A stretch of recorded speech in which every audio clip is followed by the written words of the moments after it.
வணக்க மக்களே, welcome to the venture show. இன்னைக்கு ஷோல நம்ம பார்க்க போகிறது ஓம் காளி ஜெய் காளி அப்படின்ற தமிழ் வெப் சீரிஸோட ரிவ்யூ. இந்த சீரிஸ் பார்த்தீங்கன்னா ஜியோ ஹாட்ஸ்டார் ஓடிடி ஆப்பில் அவைலபிளாக இருக்குது. இந்த சீரிஸில் மொத்தமாக 5 எபிசோட்ஸ் இருக்குது. ஒரு எபிசோடுமே ஆவரேஜாக 35 to 40 மினிட்ஸ் அப்படின்னே சொல்லுவேன். இந்த சீரிஸில் விமல் தான் லீட் கேரக்டர் ப்ளே பண்ணியிருக்காரு. இந்த சீரிஸ் ஒரு இன்டென்ஸான ரூரல் ரிவெஞ்ச் ட்ராமா அப்படின்னே சொல்லலாம். இந்த சீரிஸோட ஸ்டார்டிங்லேயே பார்த்தீங்கன்னா ஒரு கப்பில் ஒரு கும்பல் துரத்திட்டு போகிறாங்க. அதில் அந்த பொண்ணை மட்டும் இறங்கி காட்டுப்பகுதிக்குள்ளே ஓடு அப்படின்னு சொல்லிட்டு அந்த பையன் வந்து பஸ்லேயே போயிட்டு இருக்கான். அந்த பையனை வந்து அந்த கும்பல் சரமாரியா வந்து வெட்டி கொலை பண்ணிடுறாங்க. அந்த பொண்ணை திருவிழாக்கள்ல சாமி வேஷம் கட்டி ஆடக்கூடிய ஒரு ட்ரூப் வந்து கண்டெடுக்கிறாங்க. அதில் தான் வந்து நம்ம விமல் இருக்காரு. கண்டெடுத்து அவங்க ஊருக்கு கொண்டு போய் வந்து அடைக்கலம் கொடுக்குறாங்க. அந்த பொண்ணும் அந்த குழந்தைய பெற்றெடுக்கிறா. சில வருஷங்கள் ஓடி போயிடுது. அந்த வருஷங்கள் ஓடினாலும் அந்த பொண்ணோட அண்ணன்கள் வந்து இன்னுமே வந்து அந்த பொண்ணையும் அந்த குழந்தையும் பழி வாங்கணும் அப்படின்ற மாதிரி வெறி பிடிச்சிருக்காங்க. எதனால் அப்படி வெறி பிடிச்சிருக்காங்க அண்ட் இந்த பொண்ணையும் குழந்தையும் கண்டுபிடிச்சாங்களா அண்ட் இந்த வில்லன் குரூப்புக்கும் இந்த தசரா ட்ரூப்புக்கும் எப்படி அந்த கிளாஷ் அப்படின்றது உருவாகுது, அந்த ரிவெஞ்ச் எப்படி போகுது அண்ட் டுவர்ட்ஸ் தி எண்ட் என்ன ஆகுதுன்ற மாதிரி நிறைய விஷயங்களை சொல்லக்கூடிய ஒரு சீரிஸ் தான் இந்த சீரிஸ். எனக்கு இந்த சீரிஸில் பிடிச்ச விஷயம் அப்படின்றது இந்த ரூரல் பேக்ட்ராப்பை செட் பண்ண விதம் அப்படின்னே சொல்லலாம். ஆக்சுவலாக இந்த சீரிஸ் வந்து திருநெல்வேலி, நாகர்கோவில், கன்னியாகுமரி இந்த பகுதிகளில் நடக்கிற மாதிரியான ஒரு கதையாக காட்டியிருப்பாங்க. ஸோ அதுக்கேற்ற மாதிரியான அந்த ஸ்லாங் அப்படின்றது ஃபர்ஸ்ட் ஆஃப் ஆல் ரொம்ப நீட்டாக எஸ்டாப்ளிஷ் பண்ணியிருந்தாங்க அப்படின்னே சொல்லலாம்.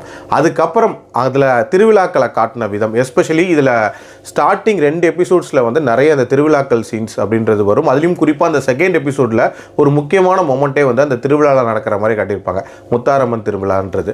ஸோ அதை காட்சிப்படுத்தின விதம் அப்படின்றதெல்லாம் சூப்பராக இருந்துச்சு. இன்ஃபேக்ட் அந்த ஃபர்ஸ்ட் 2 எபிசோட்ஸையுமே முடிச்ச விதம் அப்படின்றது வேற லெவல் ஹை மொமெண்ட்டில் முடிச்சிருந்தாங்க. ஒரு சூப்பரான பரபரப்பை தூண்டிச்சு அப்படின்னே சொல்லலாம்.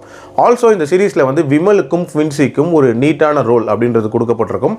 மற்ற கேரக்டர்ஸ்லாம் ஒரு மாதிரி வந்து போகிற மாதிரியான ஒரு கேரக்டர்ஸாக தான் இருந்துச்சு. ஸ்டார்டிங்லேருந்து எண்டு வரைக்கும் பெருசாக எந்த இடத்துலையும் போர் அப்படின்ற மாதிரியான ஒரு ஃபீல் இல்லை. பட் இருந்தாலும் அந்த ஃபர்ஸ்ட் 2 எபிசோட்ஸ் கிரியேட் பண்ண ஒரு இம்பாக்ட் இருக்குல்ல, அந்த இம்பாக்ட் அப்படின்றது அந்த ரிமைனிங் 3 எபிசோட்ஸ் கிரியேட் பண்ணல அப்படின்னே சொல்லலாம். அதுக்கு காரணம் அந்த ரிவெஞ்ச் போர்ஷன்ஸ் இருக்குல்ல, அதாவது அந்த தசரா ட்ரூப் வந்து திருப்பி எப்படி ரிவெஞ்ச் எடுக்கிறாங்கன்றது, அந்த போர்ஷன்ஸ் அப்படின்றது ரொம்ப சுமாராக இருந்துச்சு. எஸ்பெஷலி அதில் அவங்க எப்படி அந்த கொலைகள் பண்ணுவாங்க, எப்படி ட்ரைனிங் எடுப்பாங்க, எப்படி பிளான் போடுவாங்க, இதெல்லாமே இன்னும் கொஞ்சம் எஃபெக்டிவாக காட்டியிருந்துருக்கலாம். ரொம்ப ஆர்டினரியாக தான் இருந்துச்சு. அண்ட் அந்த லாஸ்ட் எபிசோட்லாம் பார்த்தீங்கன்னா ஒரு மாதிரி இவங்களோட கன்வீனியன்ட்டுக்கு முடிச்ச மாதிரி முடிச்சிருந்தாங்க. மேபி அந்த போர்ஷன்ஸ்லாம் இன்னுமே பெட்டரான ரைட்டிங் இருந்திருக்கலாம். பட் சீசன் 2 ஒரு பில்டப் அப்படின்றது கொடுத்துருக்காங்க. அந்த சீசன்ல இந்த மாதிரியான விஷயங்கள் எல்லாம் ரெக்டிஃபை பண்ணுவாங்க அப்படின்னு சொல்லிட்டு எதிர்பார்க்கலாம். பட் ஓவரால் பார்க்கும்போது கண்டிப்பாக ஒன்ஸ் பார்க்கக்கூடிய ஒரு சீரிஸ் தான். என்னோட ரேட்டிங் இந்த சீரிஸ்க்கு 3 out of 5. அடல்ட் கண்டென்ட்டை பொறுத்த வரைக்கும் இதில் வைலன்ஸ் இருக்கு, லைட்டான அடல்ட் கண்டென்ட் இருக்கு அண்ட் கெட்ட வார்த்தைகள் இருக்கு. அதுக்கேற்ற மாதிரி பிளான் பண்ணிக்கோங்க. ஸோ மீண்டும் அடுத்த விமர்சனத்தில் சந்திக்கிறேன். நன்றி.